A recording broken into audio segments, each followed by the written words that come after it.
I thought I'd share another story from Love Letters from God.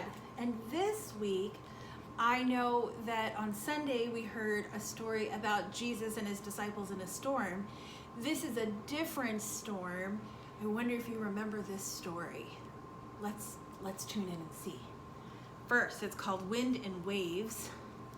I'm going to show you the picture first before I read it. You'll see there's the love letter from God to us, so I'll read that at the end. You can see there's a little lightning.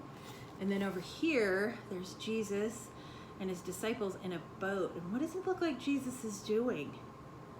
That's at the end of the story. So let's listen really closely and see if we can hear. You can find this story in the Bible in Mark chapter 4. Let's listen together. It was a beautiful day on the Lake of Galilee.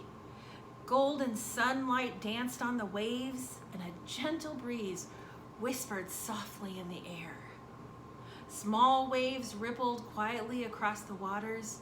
In the little boat, the disciples rested after a busy day's work.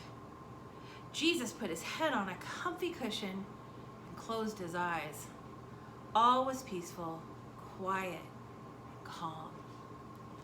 Then, as if from nowhere, great big clouds marched across the sky and pushed the sun out of the way. The gentle breeze turned into a mighty rushing wind. The small ripples on the waves became big, bouncing waters. In the little boat, the disciples were scared. What was happening? An enormous clap of thunder. That wasn't a clap, let's do it. Boomed above, and the heavens opened with a bolt of lightning streaking down towards the little boat. Now the disciples were terrified. Their little boat rocked up and down as the mighty waves jumped back over the dock. They were going to drown. Where was Jesus? Surely he could save them. Above the noise of the storm, the disciples thought they heard another noise, a quieter noise. That couldn't possibly be the sound of someone snoring, could it?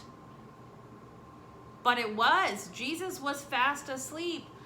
He was taking a nap and he was snoring while this mighty storm was raging all around them. Jesus, Jesus, the disciples cried, save us, save us. And Jesus woke up. He stood in the little boat.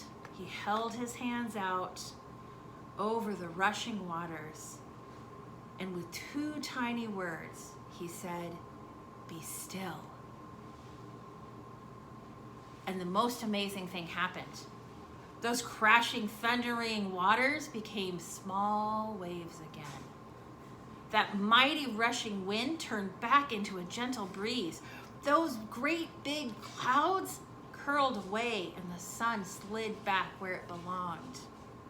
The storm had stopped. The disciples were amazed.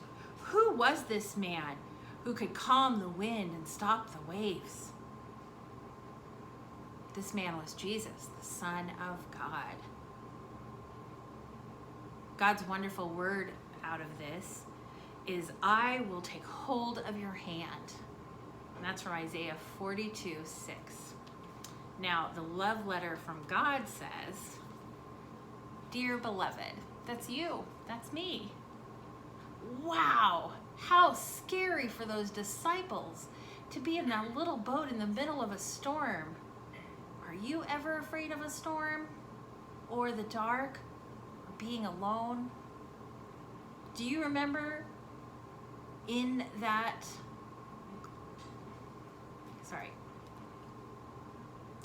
story, Pastor Sharyl might need new glasses. In that story, plus it's all cursive-y, it's a little harder to read. Do you remember in that story how Jesus held out his hand over the waters? If you ever are scared, I want you to imagine Jesus holding his hand out over you. Even though his hand might not be visible, it will still be there, holding on to yours. He will hold tight and never let you go. When you are afraid, remember Jesus is with you. Jesus loves you. And Jesus will sit there and be still with you, even when you're in a storm or when you're afraid. Love God. Oh, I like that. We can always remember God is with us, and especially when it's a hard time. Here's another love letter from God, just to you. Hope you know that you're loved by Pastor Sharyl and by God. Have a good day. God bless.